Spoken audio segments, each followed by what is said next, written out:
On fait souvent référence, lorsque l'on veut définir le régime républicain en France aujourd'hui, on fait souvent référence donc à l'État jacobin, autrement dit un État centralisé. Et ce n'est pas faux, malgré les tentatives décentralisatrices depuis quelques décennies, mais qui ne représentent que très peu de choses en France, pour la France, par rapport à celle de ses pays voisins, comme l'Allemagne, qui est un État fédéral, comme l'Espagne, comme l'Italie, ou comme la Belgique. Et ne parlons pas du Royaume-Uni, qui possède donc des gouvernements différents en Angleterre, en Écosse ou en Irlande du Nord. Qui dit État centralisé, qui dit État jacobin, suppose que l'on se pose des questions sur le moment et les circonstances qui ont permis justement la centralisation de l'État. Mais au-delà, on peut s'interroger sur l'existence d'une époque où la France ne connaissait pas justement de centralisation du pouvoir. C'est à cette tâche que cet exposé voudrait s'atteler. Le sujet de ce jour portera sur les principautés territoriales en France du IXe au XIe siècle, c'est-à-dire à partir du moment où l'empire carolingien vacille sur ses bases, jusqu'au moment où la féodalité devient un système de gouvernement. Qu'est-ce que le royaume de France au IXe siècle? Et tout d'abord, peut-on parler de royaume de France? Je vous rappelle qu'en 843, donc pratiquement au milieu du IXe siècle, est signé un traité entre trois des petits-fils de Charlemagne, à savoir d'une part Lothaire et d'autre part Louis dit le Germanique et Charles dit le Chauve. Ce traité est tout à fait essentiel puisqu'il va déterminer les frontières, je dirais grosso modo, ou en tout cas l'existence de deux grandes entités d'Europe occidentale, car la partie médiane, c'est-à-dire le royaume de Lothaire, va bientôt disparaître. Ces deux grandes entités sont à l'origine de la France et d'autre part de l'Allemagne. Les choses vont se précipiter au moment de la déposition de Charles le Gros en 888, donc une bonne quarantaine d'années plus tard, et c'est à ce moment-là que l'on peut définir la Francie occidentale, qui s'appellera un jour la France tout court, donc la Francie occidentale, c'est-à-dire le pays des Francs, en tout cas dans sa partie occidentale, comme étant un territoire qui est limité par des frontières qui sont au nord, l'Escaut et la Meuse, et à l'est, la Saône et le Rhône. Effectivement, une fois que vous dépassez la Saône et le Rhône, vous n'êtes plus en Francie occidentale, et vous êtes dans la partie de la Francie qui est en fait, va bientôt s'appeler, à partir d'Othon, à partir de 962, va s'appeler donc l'Empire, ou plutôt le Saint-Empire romain de la nation germanique. À l'ouest, ce vaste territoire est limité par la mer et l'océan, au nord-ouest donc par le royaume d'Angleterre,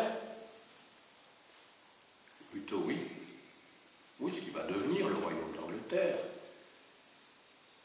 et au sud par le monde musulman, ce qui veut dire que le royaume de France étant au-delà des Pyrénées, et la Catalogne, dont on parle beaucoup aujourd'hui, puisque demain, comme vous le savez, doit se tenir un référendum devant déterminer, non, ce n'est pas un référendum, des élections plus exactement, qui permettra de savoir si il y a confirmation ou non par les Catalans de ce qui avait été décidé lors d'un référendum le mois précédent, quant à son autonomie, voire son indépendance, eh bien la Catalogne fait partie du royaume de France officiellement jusqu'au XIIe siècle.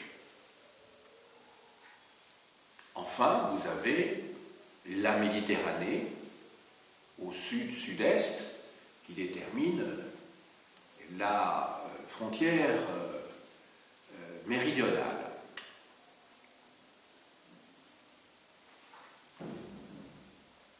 À cette époque-là, il ne faut pas imaginer que le roi carolingien, parce qu'à cette époque-là, il y a encore des rois carolingiens qui vont alterner avec ceux que l'on appelle des robertiens, que le roi soit autre chose qu'un prince territorial. C'est un prince parmi les autres, sauf que lui possède le titre de roi. Il a donc une primauté politique sur les autres, sur les princes territoriaux, qui sont en fait ceux qui dirigent des territoires, qui prennent forme et dont les institutions vont naître dans les 2 siècles qui suivent, au Xe et au XIe siècle. Ce sera tout l'objet de cette leçon. On peut dire donc qu'à la fin du XIe siècle, le royaume de France sera constitué d'une 12aine de principautés territoriales, parmi lesquelles la Flandre, la Normandie, l'Aquitaine, la Gascogne, la Bourgogne, le comté de Toulouse, le Poitou, etc.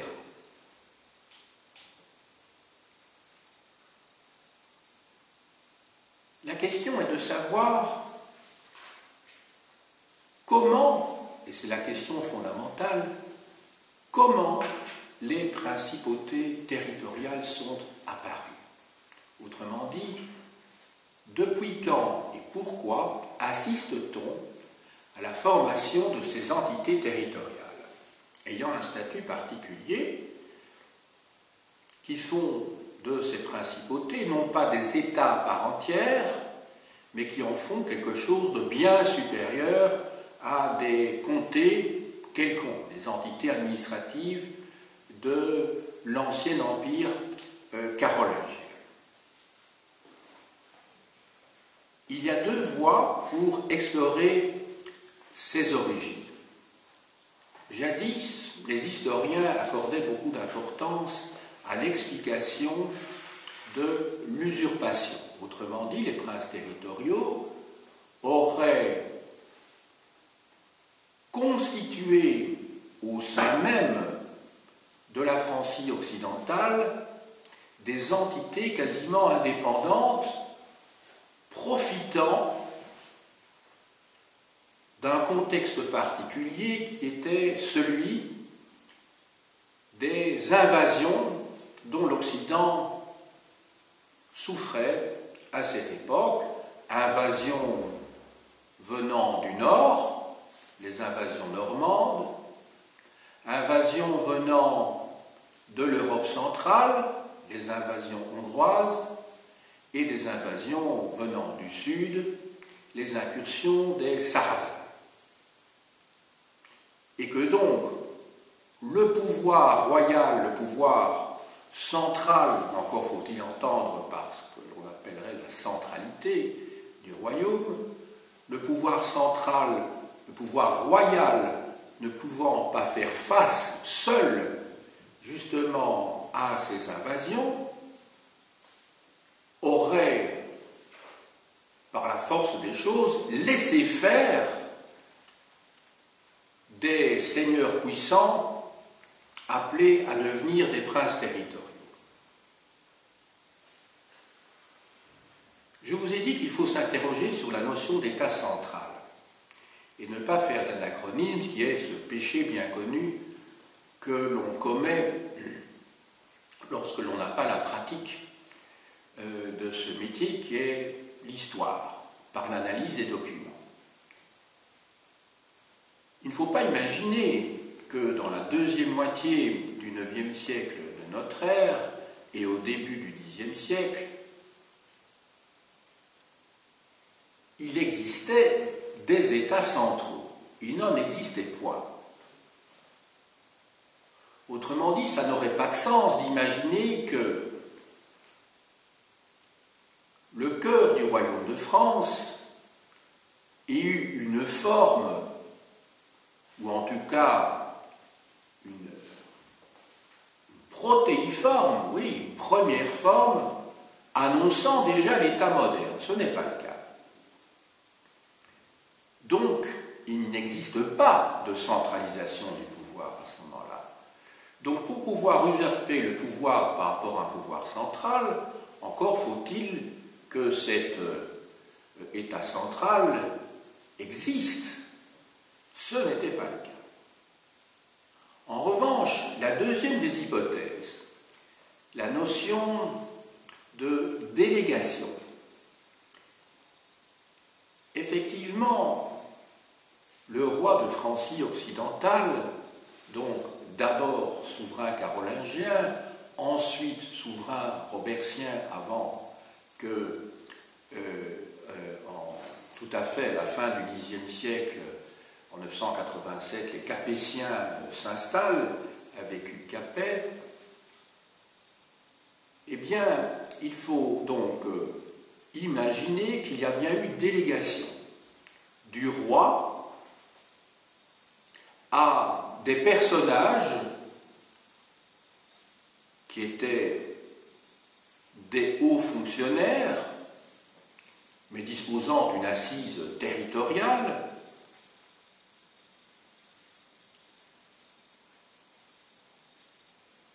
il faut donc imaginer que ces rois de Francie ont donc bien délégué leur pouvoir à ces hauts personnages en leur accordant des grands commandements sur le territoire,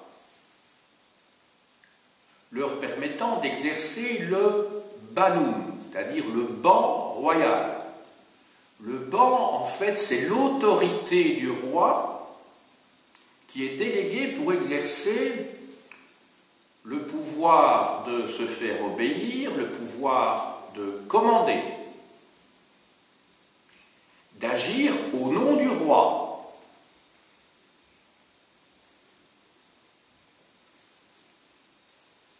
En matière d'application des lois et en matière de justice. S'il y a eu des usurpations, ce qui est sûr, c'est qu'elles furent rares. Elles peuvent apparaître comme des usurpations, mais si vous prenez le cas connu du comté de Flandre, on va se rendre compte en fait que le comte de Flandre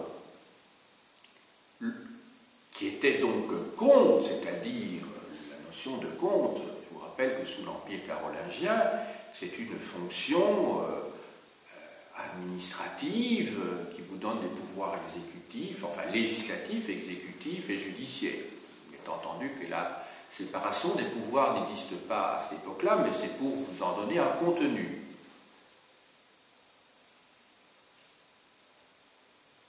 Eh bien, le comte de Flandre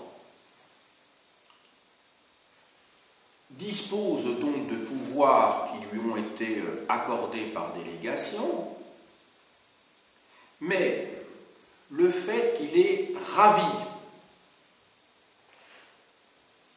une des filles du souverain carolingien va évidemment renforcer l'hypothèse d'une usurpation. En fait, vous devez vous dire que ce rapt de la fille du roi va surtout permettre de légitimer pour le comte de Flandre l'exercice de son pouvoir sur le territoire de ce que l'on va appeler donc le comté de Flandre, à partir donc de la fin du IXe siècle. Je vous rappelle donc que les principautés territoriales naissent, et c'est pour vous donner une date qui apparaît comme une date absolue, mais qui est en fait un point de repère, et rien d'autre qu'un point de repère, qu'à partir de 888, qui est donc la date de déposition de Charles le Gros. J'ai eu l'occasion de le dire tout à l'heure. Quel fut effectivement le rôle des invasions? Car il y a eu invasion. Mais le terme invasion, j'ai déjà eu l'occasion de vous en parler en d'autres circonstances, est un mot qui n'a de sens que pour le pouvoir du territoire de ceux qui subissent des opérations militaires, des incursions venant de l'extérieur. Donc il faut se méfier du terme. Je vous avais déjà dit, lorsque nous avons étudié la fin de l'Empire romain, du IVe au VIe siècle de notre ère, que suivant que vous soyez français ou suivant que vous soyez allemand, dans la deuxième moitié, dans le dernier tiers du XIXe siècle et dans la première moitié, même au-delà du XXe siècle, le mot invasion a été utilisé dans les manuels scolaires en France. Effectivement, on parle d'invasion germanique, alors que pour les Allemands, il ne s'agissait pas d'invasion. Il suffit de voir le nombre, quelques dizaines de milliers de Germains qui traversent le Rhin ou qui traversent le Danube et qui pénètrent sur le territoire de la Gaule. Donc pour eux, il s'agissait essentiellement d'immigration et non pas de conquête, d'invasion en tout cas, de pénétration violente, en ne niant pas pourtant certaines batailles qui ont effectivement pu opposer les Romains donc aux peuplades germaniques. Le terme que l'on trouvait dans les manuels scolaires allemands étant celui de promenade des peuples. Vous vous souvenez, je vous avais expliqué quel était le mot que l'on trouvait dans les manuels scolaires allemands, c'est-à-dire Völkerwanderungen. Wanderung, ça veut dire promenade. Wandern en allemand, c'est se promener. Et Volk, vous savez que c'est le peuple. Donc Völker, c'est donc le pluriel, donc les promenades des peuples. Donc, sans tomber dans cette image, évidemment, qui est exagérée de l'autre côté, du côté germanique, il ne faudrait pas pour autant exagérer le côté invasif du côté français. Donc il s'est agi d'un phénomène qui a pu connaître des événements, des formes militaires, je parle ici du 4e, 5e, 6e siècle, hein, notre ère. Mais pour autant, il ne faudrait pas exagérer. Vous vous souvenez qu'on avait vu qu'il y avait eu des rois fédérés, ça s'était fait en accord avec l'empereur de Rome. Il y avait donc eu des fédérats, donc des traités qui avaient été signés entre les rois barbares et l'empereur romain. Il y avait eu préalablement des lettes qui s'étaient établies le long du Limès, de la frontière occidentale de l'Empire, et qui étaient au fond des soldats paysans chargés de défendre l'Empire contre d'autres Germains. Alors maintenant, pour la deuxième vague d'invasion en Occident, qui n'oppose plus cette fois d'une part des peuples germaniques et aussi les Huns, parce qu'il ne faut pas oublier les Huns pendant cette première vague, succède donc une deuxième vague donc, au 9e et 10e siècle. Cette deuxième vague, c'est celle donc des Normands, des Hongrois et des musulmans dans le sud. Alors, est-ce que le terme invasion correspond bien à une notion d'invasion? Si l'on prend le cas des Normands, les Normands, comme l'étymologie du terme l'indique, les Normands, ce sont donc les hommes du Nord, autrement dit les Vikings, ce sont des Danois, ce sont des Norvégiens, mais essentiellement des Danois pour la France. Ils viennent donc du Nord, ils longent avec leur dracars les côtes de la mer du Nord, ils redescendent sur la Manche, et puis ils descendent encore plus loin, donc dans l'océan, et ils pénètrent sur le territoire de la Francie occidentale par l'embouchure des fleuves et remontent ces fleuves, donc d'aval en amont. Et là, ils commettent effectivement un certain nombre de pillages, dont souffrent des bourgades et dont souffrent des abbayes en particulier. Pourquoi les abbayes? Parce que les abbayes étaient des lieux de conservation de trésors, sous la forme de reliques qui avaient été serties d'or ou d'argent. Donc c'est la raison pour laquelle donc, ces abbayes ont beaucoup souffert. La question est de savoir justement si ce n'est pas la nature même des sources que nous possédons qui détermine notre regard. Quelles sont les sources dont nous disposons pour avoir un certain nombre de connaissances sur ces invasions normandes? Ce sont des sources ecclésiastiques. Ce sont essentiellement des moines qui écrivent. Donc, ces sources surestiment, surévaluent l'importance des incursions normandes, puisque ce sont les abbayes elles-mêmes qui en sont les premières victimes. Donc, si l'on considère les invasions normandes uniquement à travers le prisme des écrits des moines, mais effectivement, cela apparaît comme une véritable apocalypse, une catastrophe. Mais en fait, il y a toute une série de régions qui n'ont pas été touchées par ces invasions. De la même manière, en ce qui concerne les invasions hongroises, elles vont essentiellement toucher la Germanie, en fait. Et c'est en 955 que celui qui sera le premier empereur de la dynastie ottonienne, donc Othon Ier, Othon le Grand, va battre les Hongrois donc à Lechfeld, donc je le répète, en 955. Quant au sud, il ne faut pas trop exagérer non plus les Sarrasins, parce qu'en fait ceux qui ont souffert, qui ont souffert des invasions arabo-musulmanes, ce sont les Espagnols en fait, puisque la plus grande partie de l'Espagne va être conquise par ces musulmans, et que voilà, il y a effectivement une marche française qui se trouve juste à côté de cet vaste territoire conquis par les musulmans, c'est la Catalogne justement. Pour le reste, il va y avoir des Sarrasins qui vont établir des postes avancés dans le sud de la France, par exemple à la gare de Fresnay. Donc, on va voir ça si vous allez à la Côte d'Azur, enfin si vous allez dans le sud de la France.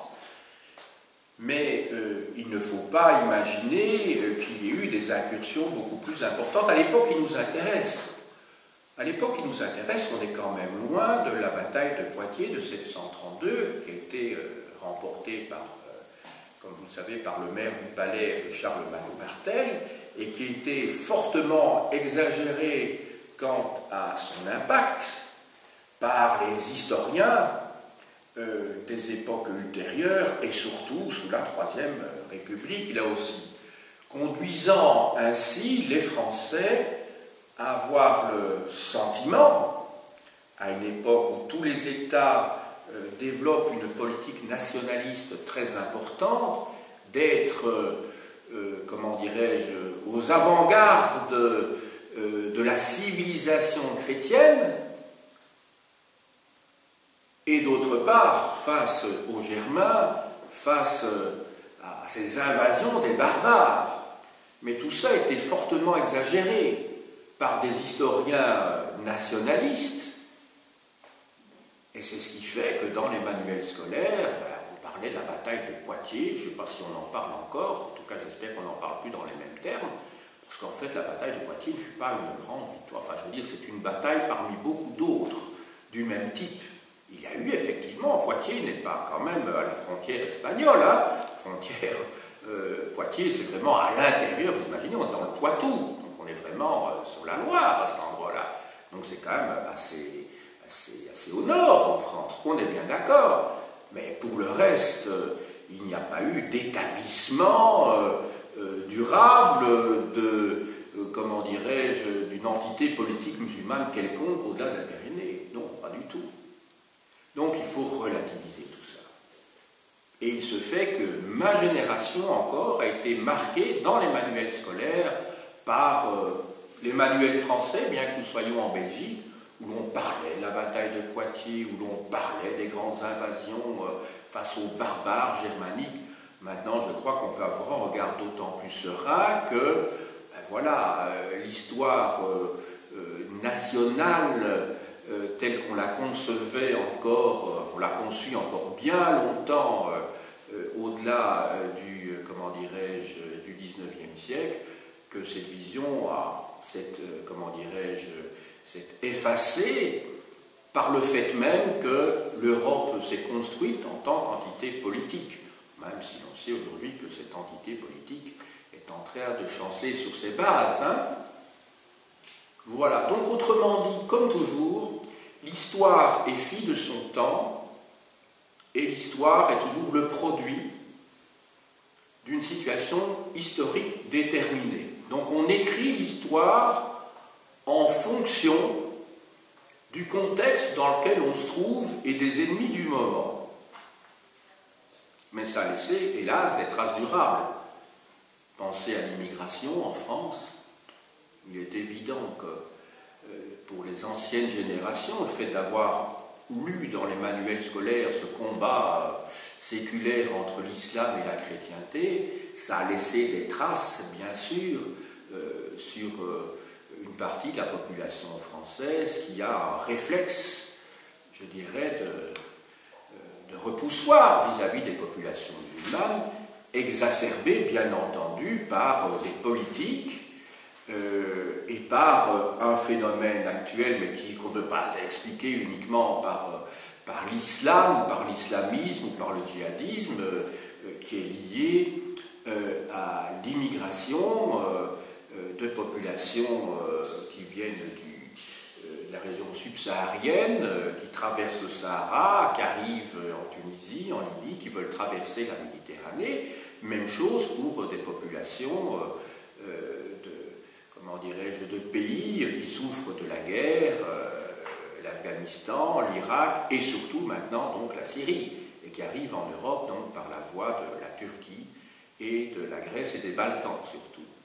Et donc tout cela, ce sentiment anti-musulman se construit sur une vieille histoire, je dirais, hein, qui peut se réveiller à tout moment. C'est comme l'antisémitisme, hein, en fait, il y a un terreau qui est présent et qui peut à tout moment être utilisé sur base de vieilles traditions comme ça, endormies, mais qui peuvent se réveiller rapidement à la suite d'événements économiques, sociaux ou politiques, et que certains attisent, bien entendu, à leur fin personnelle.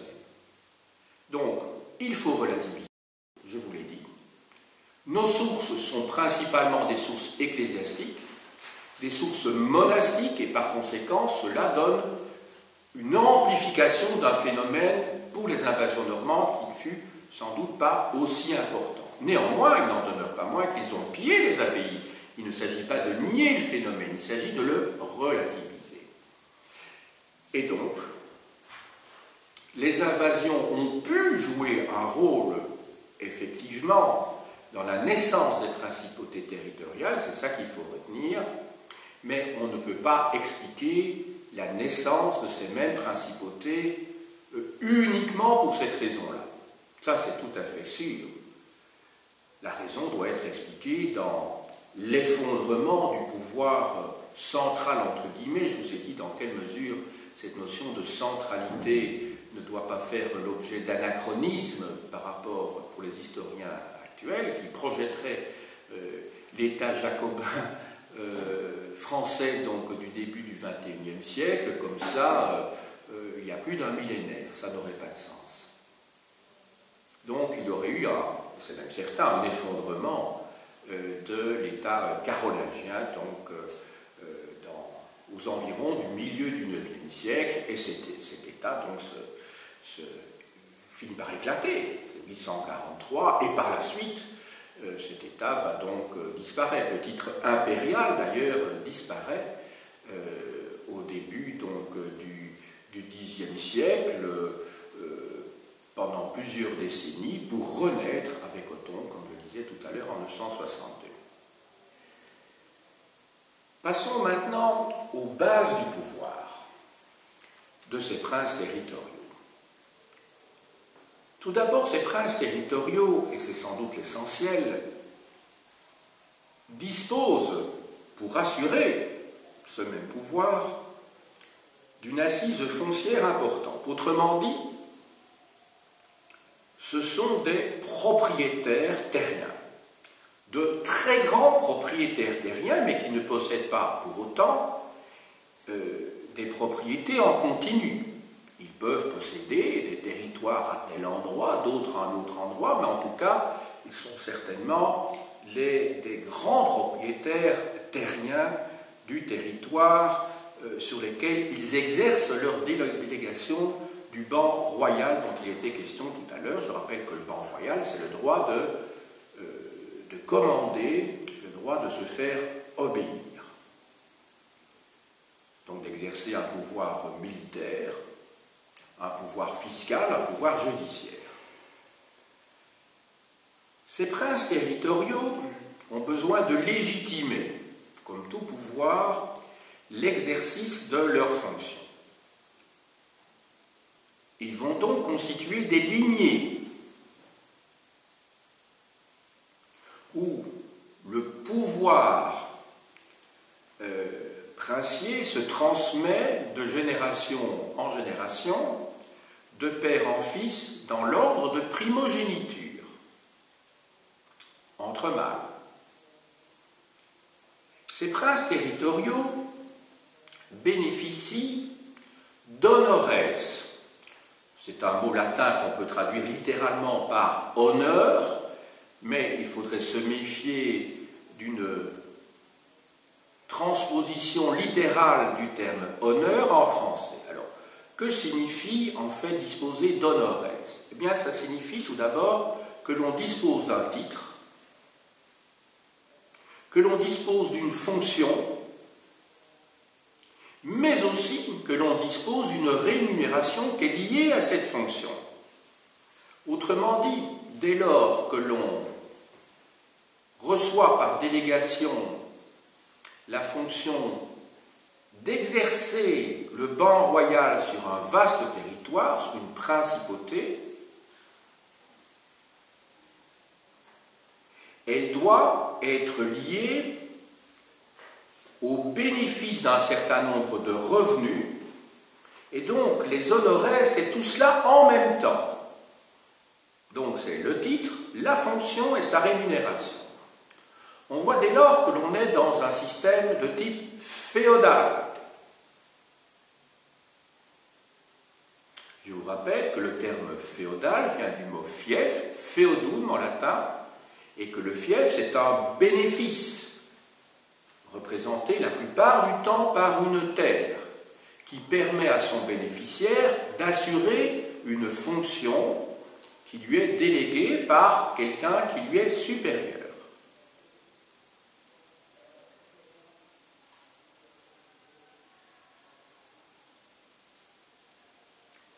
La légitimité de ces princes territoriaux, nous en trouvons la preuve dans deux secteurs. Tout d'abord, la preuve peut en être faite par l'onomastique. Alors l'onomastique, onoma en grec ça veut dire un nom tout simplement, donc l'onomastique c'est l'étude des noms,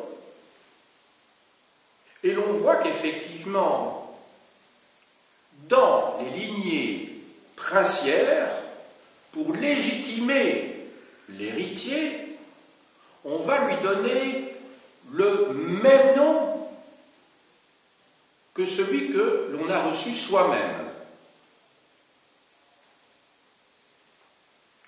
À l'époque, le nom, c'est ce que nous appelons aujourd'hui le prénom. Les noms de famille n'existent pas. On peut porter un nom, donc un prénom, suivi du nom d'une terre, ça c'est autre chose. Mais le nom de famille n'existe pas. Donc on s'appelle Jean, André, Pierre, tout ce que vous voulez, et puis il n'y a rien d'autre après. Les noms de famille tels que nous les connaissons n'apparaissent que bien plus tard, au XIVe siècle. Donc ça ne sert à rien que vous fassiez des recherches sur votre famille, a fortiori si vous êtes des roturiers, au-delà du XIVe siècle. D'ailleurs, vous ne remonterez pas aussi loin, ne vous en faites pas, hein, ça c'est sûr. Hein. Mais bon, vous remonterez, voilà, je ne sais pas, vous pouvez remonter certainement jusqu'à la Révolution française, puisque c'est le moment où l'état civil est imposé. Au-delà, vous devez aller chercher dans les registres paroissiaux, donc il y a moyen de remonter au-delà. Vous pensez bien que pour nos régions, en Belgique, il y a des tas de choses qui ont disparu, qui ont brûlé au XVIIe siècle, en occasion de la guerre. Donc si vous remontez au-delà du début du XVIIIe siècle, vous êtes déjà en chanceux, hein, je peux vous le dire. Hein. Voilà. Donc finalement, on ne remonte pas si loin si vous pensez que par siècle, il y a 4, dans le meilleur des cas, 5 générations. Donc ça veut dire qu'il est difficile de remonter au-delà de 8, 9 générations pour vous. Hein. Vous pouvez remonter, alors il faut faire vraiment des recherches, alors là, plus approfondies. C'est possible, hein. C'est possible, hein. Mais enfin, voilà. Pour ma famille, par exemple, bon, ben, on peut remonter jusque... Voilà, et encore, ce ne sont pas des recherches approfondies qui ont été faites, mais enfin, bon, voilà, jusqu'à la première moitié du XVIIIe siècle, je sais que j'ai un ancêtre qui s'est battu contre le seigneur du coin, qui s'est fait assassiner par le même seigneur, mon ancêtre direct, hein, qui s'appelait Mathieu du Failly, parce que, voilà, il défendait les paysans contre un abus de droit hein, d'un seigneur local, enfin le comte de Berlaymont. Il y a toujours sa plaque à Sprimont, une plaque mortuaire dans un mur où il est indiqué que c'est ici que se trouve le corps de Mathieu du Failly, ici gît le corps de Mathieu du Failly qui a été assassiné par les hommes. Voilà. Donc j'ai un ancêtre qui est un petit peu l'équivalent d'un délégué syndical, si vous voulez, sauf qu'à l'époque, il était notaire et il défendait les paysans. Il était le syndic des paysans contre l'abus de droit du seigneur local. Mais ça nous éloigne beaucoup, évidemment, de notre sujet. Donc il y a l'onomastique. Et à côté de ça, il y a l'archéologie. L'archéologie. Eh bien, parce que grâce à l'archéologie, on peut identifier les familles de certaines nécropoles et le fait même qu'il existe des nécropoles destinées à l'une ou l'autre famille montre bien qu'il y a volonté de marquer par l'appropriation d'un lieu destiné à cette fin, l'enterrement des défunts, qu'il y a la volonté de consacrer donc un terrain justement à l'instruction et à la connaissance du peuple, l'exercice d'un pouvoir sur un territoire donné. C'est une forme de sacralisation d'une terre. Sacralisation dit légitimation d'une famille sur une terre précise. Maintenant, comment fonctionnent les principautés territoriales? Et tout d'abord, comment sont-elles constituées? Une principauté territoriale est d'abord constituée d'un noyau central constitué en général de 5 ou 6 comtés. Je rappelle qu'à l'époque mérovingienne et à l'époque carolingienne, un comté, c'est en fait l'équivalent d'une province, d'un département, si vous voulez, dirigé par un préfet ou un gouverneur qui s'appelle un comte. Le comte étant un haut fonctionnaire.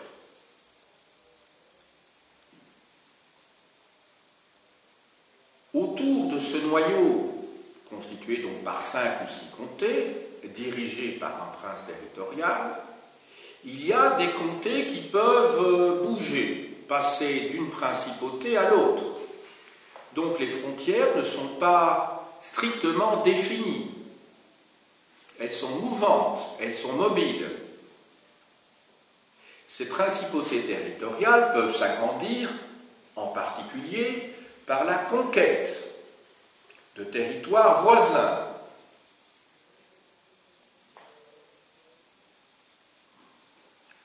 Résultat, à la fin du XIe siècle, et j'ai eu l'occasion déjà de le dire dans mon introduction, le royaume de France, parce qu'à ce moment-là on peut vraiment parler de royaume de France,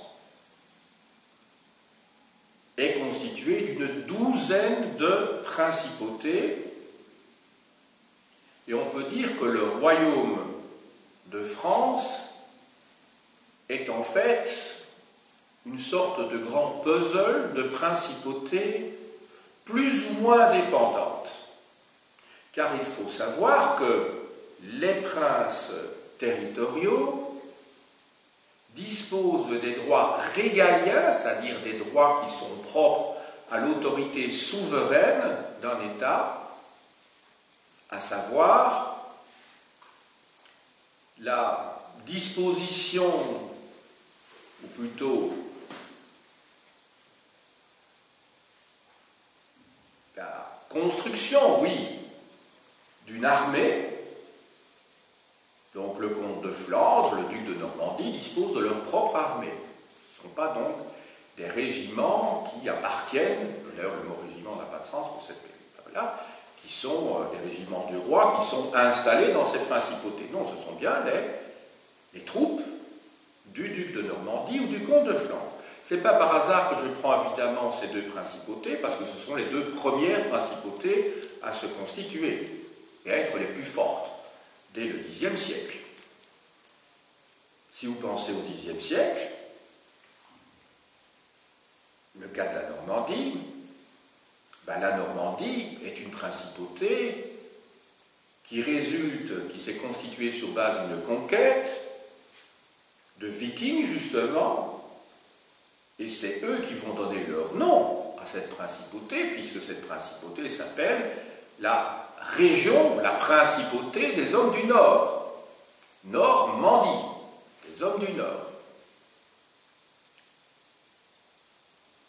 À la suite de négociations, mais dans un rapport de force favorable à celui qui va devenir le duc de Normandie, Rollon, R-O-2-L-O-N, la Normandie est constituée en tant que principauté, pratiquement indépendante, en 911,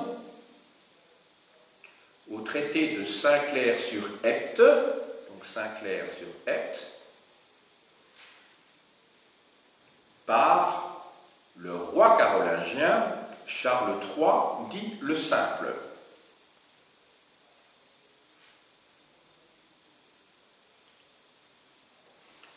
Je ne reviens pas sur l'origine des pouvoirs du comte de Flandre, puisque j'ai évoqué tout à l'heure ce rapt mythique, hein, ou cette usurpation mythique du comte de Flandre, où le rapt de la fille d'un souverain carolingien a permis au comte de Flandre de légitimer son pouvoir sur les petits comtés qui font partie de sa principauté territoriale. Donc, n'oubliez pas que le terme principauté territoriale est un terme général, mais qu'une principauté territoriale peut s'appeler officiellement un comté, un duché ou une principauté. Donc le comte de Flandre est un prince territorial. Hein, donc c'est pour qu'il n'y ait pas d'équivoque que je rappelle la chose. J'en arrive maintenant tout doucement à ma conclusion. Alors, cette conclusion, évidemment, elle apparaissait en filigrane déjà dans tout mon propos.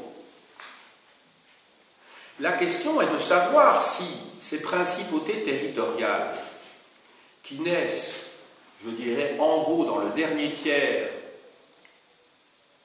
en tout cas certaines de ces principautés territoriales qui naissent dans le dernier tiers du IXe siècle, donc à la fin de l'Empire carolingien, qui vont se développer dans le courant du Xe et du XIe siècle, sont des États dans l'État. Quand je dis des États dans l'État, sont des États ou des quasi-États dans l'État royal, c'est-à-dire de la Francie occidentale. Ce que je n'ai pas dit tout à l'heure, c'est que le terme Francie va être utilisé très longtemps finalement, mais que le roi de France n'est vraiment roi de France qu'à partir de Philippe Auguste. À partir de ce moment-là, il est Rex Franciae. Jusqu'alors, il était Rex Francorum, c'est-à-dire il était roi des Francs. N'oubliez pas que le terme Francie signifie le royaume des Francs, en fait. Le royaume de France n'existe pas en tant que dans les dénominations avant Philippe Auguste, donc Philippe II, donc avant la fin du XIIe siècle de notre ère. À partir de ce moment-là, d'ailleurs, se développe vraiment le territoire royal de manière exponentielle. C'est Philippe Auguste, en fait, qui met en place le territoire de ce qui un jour deviendra le Royaume de France, puis la République française. Il a pu bénéficier effectivement de l'annexion d'un certain nombre de territoires de l'ouest du royaume, qui étaient aux mains de la famille des Plantagenets, et vous connaissez certainement l'épisode, soit par des feuilletons à la télévision, des films ou par des dessins animés de Jean Santerre, hein, celui qui publie la fameuse grande charte, la Magna Carta de 1215. Mais Jean Santerre est en fait, son nom indique bien ce que ça veut dire, son surnom Santerre. Il a perdu les terres qu'il possédait en France. C'est un territoire immense qui allait de la Normandie jusqu'au sud-ouest, jusqu'à l'Aquitaine, puisque sa mère c'était Aliénor d'Aquitaine. Hein, et il a perdu tous ces territoires. Voilà, c'était le frère de Richard Cœur de Lion, ça doit certainement vous rappeler quelque chose. Hein, et c'est Philippe Auguste qui donc constitue pour la première fois un territoire qui est beaucoup plus grand que le domaine royal qui s'était étendu progressivement dans le courant du XIe et du XIIe siècle chez ses ancêtres directs de père en fils d'ailleurs. Hein.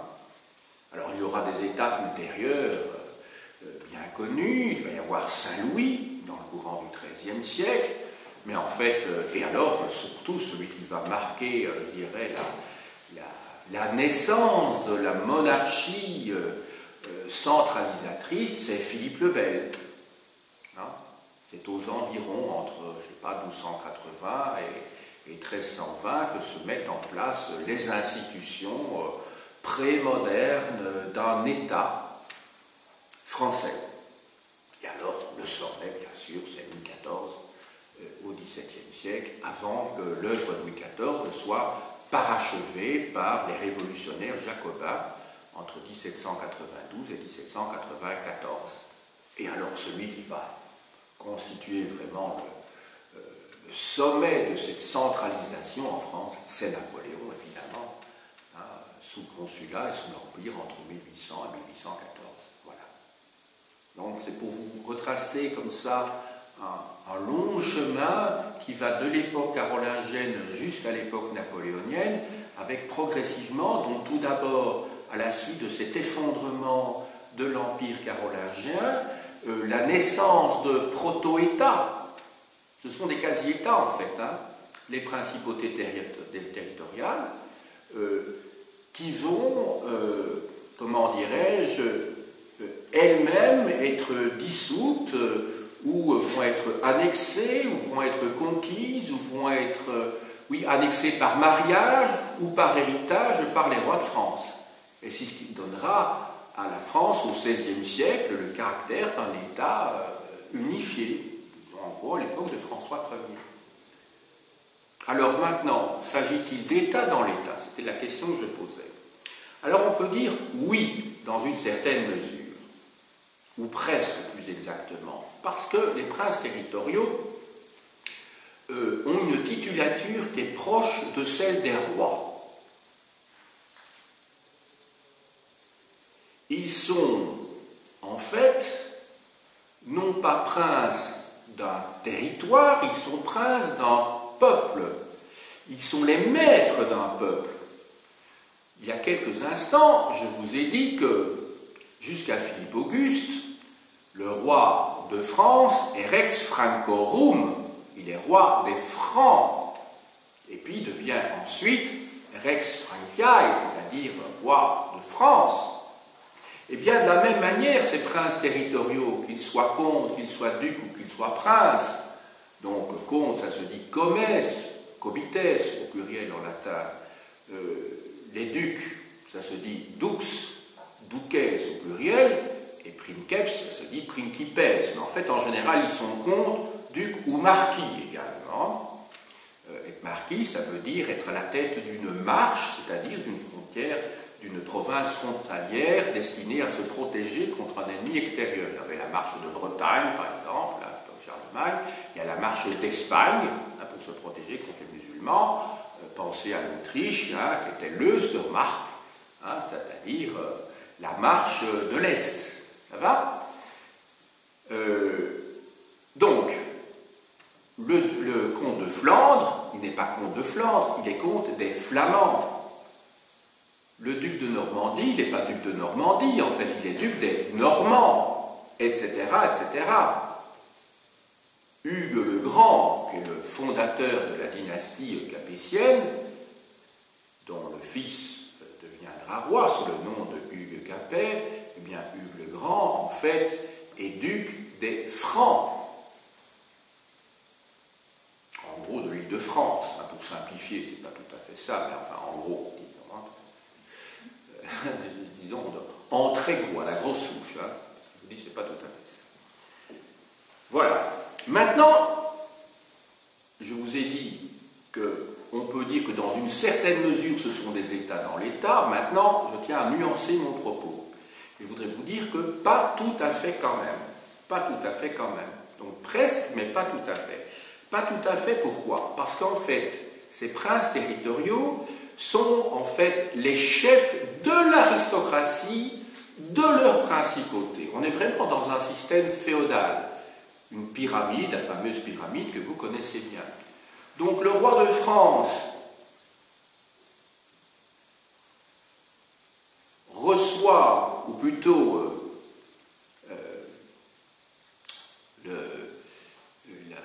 la soumission, mais ce n'est pas une soumission, puisque ce sont des quasi-chefs d'État de ces princes territoriaux, ils dépendent de lui, en tout cas officiellement, ce sont ses délégués, officiellement, je dis bien, dans les faits, il s'arroge toute une série de pouvoirs qui grignotent progressivement, mais enfin, initialement, on peut vraiment parler de délégation, la plupart du temps, pas toujours. Eux-mêmes, ces princes territoriaux, ne sont pas tout puissants sur leur territoire. Donc, on ne peut pas parler de monarchie, on ne peut pas parler d'État, parce que leur État à eux, si État il y a, c'est un État qui est composé alors de sous-États. Vous voyez ce que je veux dire? C'est ça la pyramide féodale. Donc ils sont les chefs de l'aristocratie, ils dirigent des territoires sur lesquels ils prennent appui en, comment dirais-je, en tenant un certain nombre, en étant soutenus par des évêques. Et je vous avais parlé du rôle des évêques, vous vous souvenez précédemment, en Occident, qui jouent un rôle essentiel comme relais du pouvoir. On l'avait vu pour la fin de l'Empire romain, pour l'époque mérovingienne. J'avais vu également le même phénomène, mais en expliquant que ce n'était pas tout à fait la même chose en Orient, puisque là, il existe un vrai pouvoir qui est celui du Basileus, de l'empereur byzantin. Donc, leur pouvoir repose sur la fidélité des évêques, des abbés, c'est-à-dire des supérieurs des abbayes, et comment dirais-je, de comtes, de vassaux, qui tiennent eux-mêmes la force de leur pouvoir, de la fidélité de ceux qui dépendent d'eux. Donc on peut parler d'une véritable pyramide.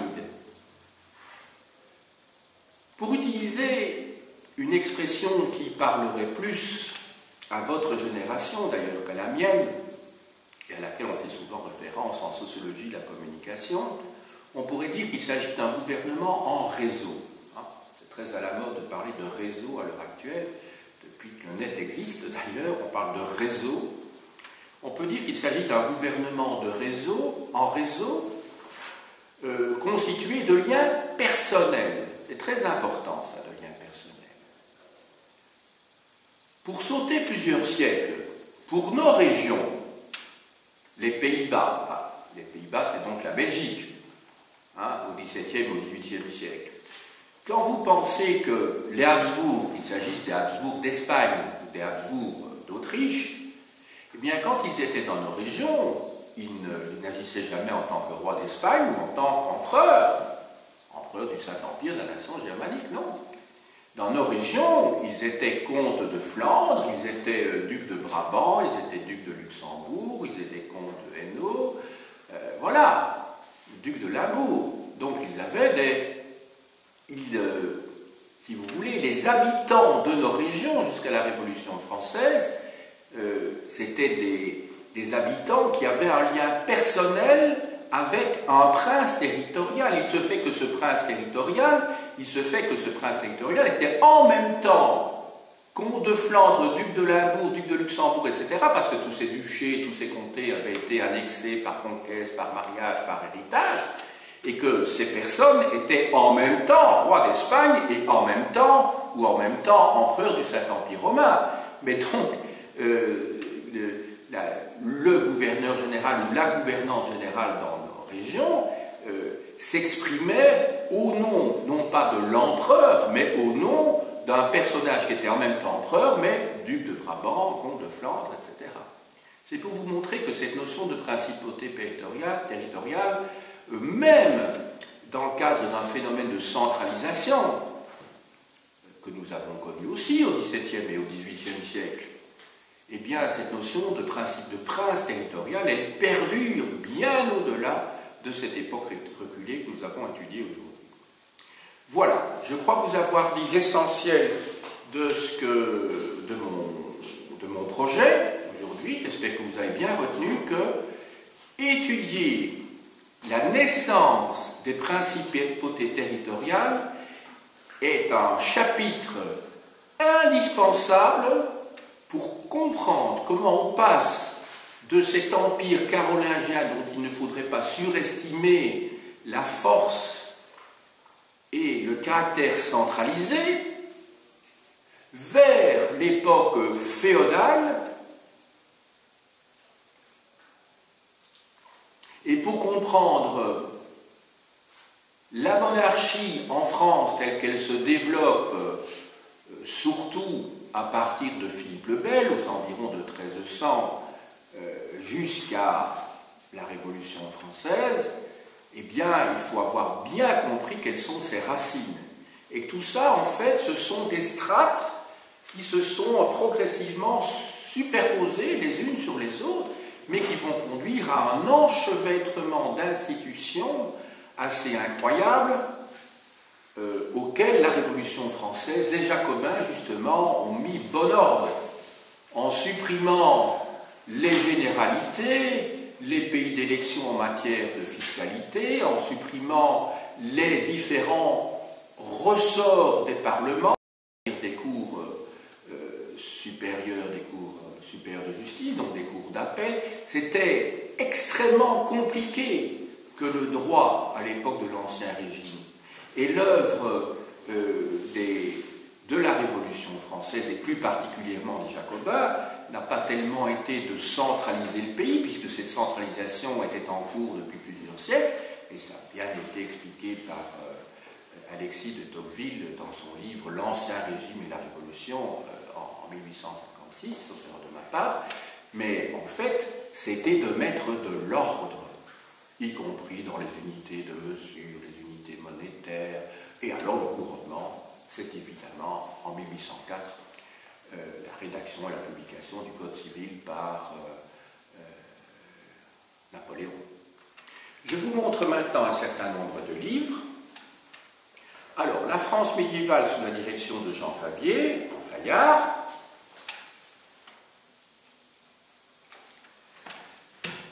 La France médiévale, institution et société de Jean-François Le Marinier, chez Armand Rollin, un grand classique. L'histoire de France, tome 2, Jean Favier, Le temps des principautés, chez Fayard.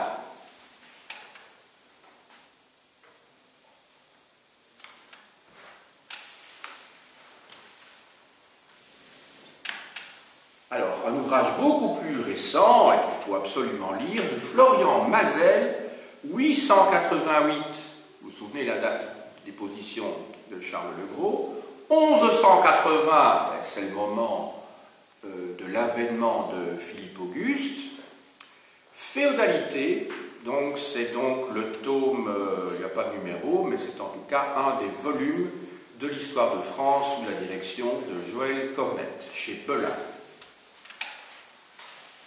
Donc en fait, il y a toute une série de volumes qui appartiennent à cette nouvelle histoire de France. Georges Duby, Le Moyen-Âge en France, donc 987, c'est l'inauguration d'Hugues Capet jusqu'à 1460, dans la collection plurielle. Donc c'est Le Moyen-Âge de Hugues Capet à Jeanne d'Arc, collection donc éditeur Hachette, collection littérature. C'est dans la série Histoire de France. De Laurent Theiss, L'héritage de Charles, de la mort de Charlemagne aux environs de l'an 1000, tome 2, de la nouvelle histoire de la France médiévale en point histoire.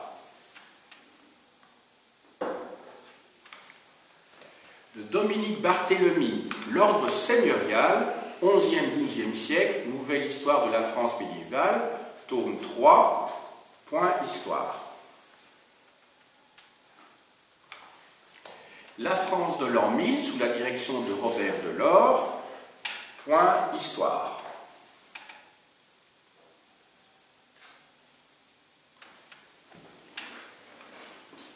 Dans la bibliothèque des histoires chez Gallimard, le sang royal, la famille capétienne et l'État, France, 10e-14e siècle, par Andrew Lewis.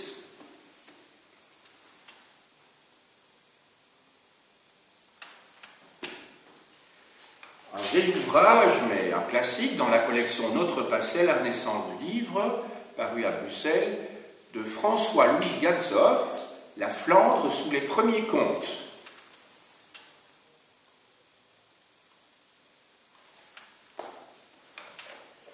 De Franck Collard, en Hachette supérieure, collection Carré Histoire, Pouvoir et culture politique dans la France médiévale, 5e, 15e siècle.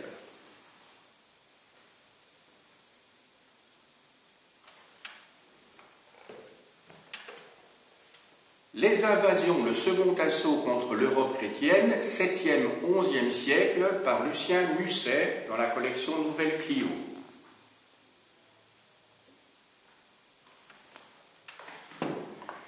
D'Albert Danès, qui enseignait à l'université d'Ouvain, Les invasions normandes, une catastrophe, point d'interrogation, publié dans la collection Questions d'histoire chez Flammarion. Un petit livre qui est en fait un recueil de textes et de commentaires sur cet événement.